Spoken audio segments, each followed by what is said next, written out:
في لحظة كل شيء ممكن يتغير.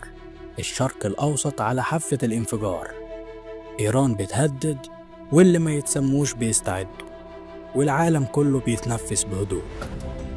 لكن السؤال المرعب اللي محدش عايز يجاوب عليه، ماذا لو بدأت الحرب فعلا؟ ومين هيكسب ومين هيخسر؟ والأهم من ده، انت هتكون فين لما العالم يولع؟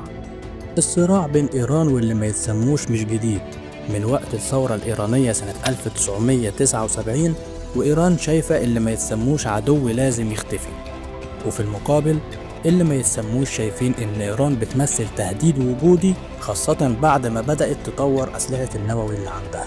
سنين من الحرب الباردة بين الطرفين، عمليات اغتيال لعلماء نوويين، هجمات سيبرانية وضربات جوية في سوريا والعراق.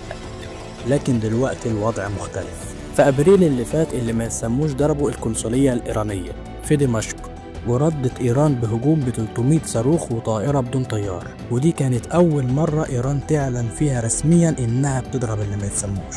والنتيجة، المنطقة كلها دخلت في حالة تأهب، وأمريكا دخلت على الخط، وحزب الله بيستعد، وسوريا والعراق بقوا في ملعب مفتوح للكل.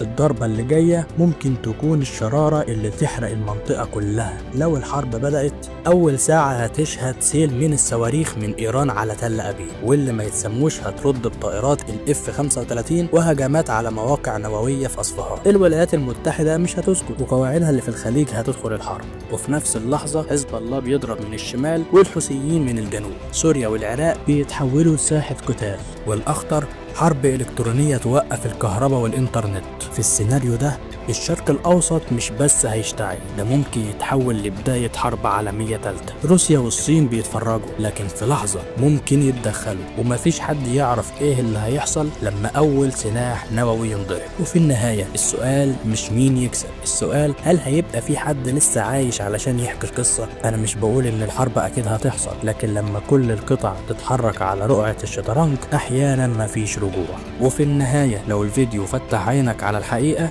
ما تنساش تشاركه مع أصحابك، واكتب لي في الكومنتات هل تتوقع الحرب تحصل فعلا ولا في أمل لآخر لحظة؟